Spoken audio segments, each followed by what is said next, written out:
Assalamu alaikum. Welcome to my another new video.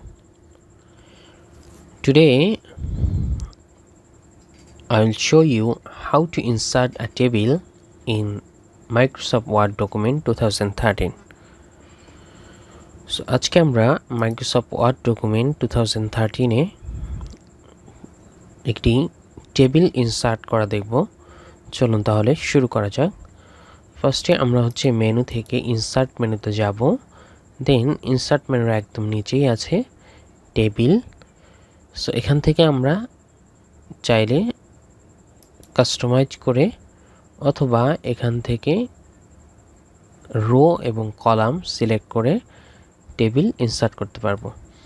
So insert টেবিলে যাওয়ার পরে আমরা এখান থেকে 4 কলাম এবং 4 রো, 4টা কলাম এবং 4টা রো নিয়ে একটা টেবিল ইনসার্ট করলাম।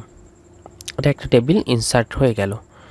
এখন আমরা চাইলে এই টেবিলে রো অথবা কলাম অথবা সেল আমরা ইনসার্ট করতে পারবো, ডিলিট করতে পারবো এবং মার্জ করতে পারবো।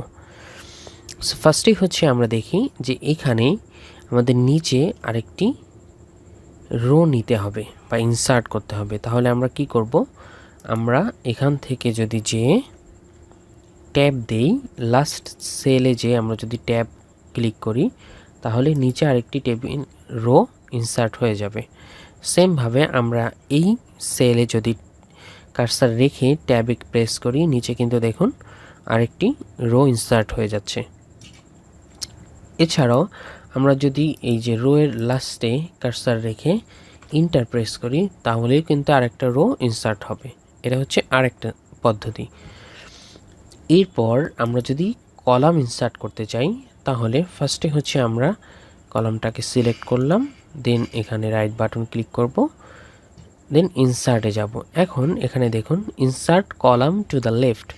আমরা যদি এই কলামের বাম সাইডে আরেকটি কলাম ইনসার্ট করতে চাই তাহলে আমরা ক্লিক করব insert columns to the left.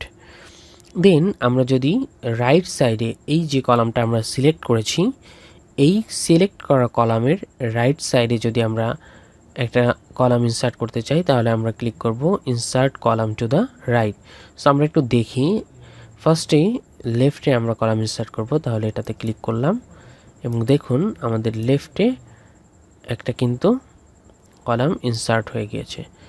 সেমভাবে আমরা যদি রাইটে আরেকটা কলাম ইনসার্ট করতে চাই তাহলে এখানে যাব, ইনসার্টে ক্লিক করব, দেন রাইট। সো আমাদের রাইটে কিন্তু আরেকটা কলাম ইনসার্ট হয়ে গিয়েছে।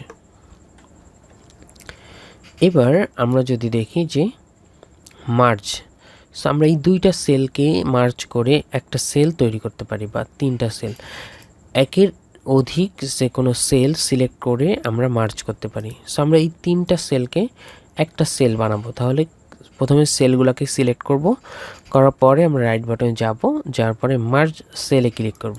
তাহলে দেখুন তিনটা সেল কিন্তু একটা সেল হয়ে যাবে।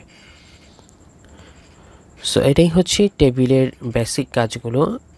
এছাড়াও আমরা এই বর্ডার কালারগুলো চেঞ্জ করতে পারবো, এখানে শ্যাডো ইউজ করতে পারবো।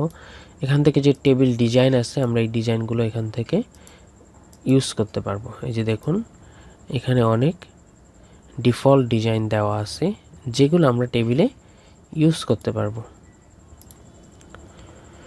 So thanks for watching and don't forget to subscribe my channel for new video updates.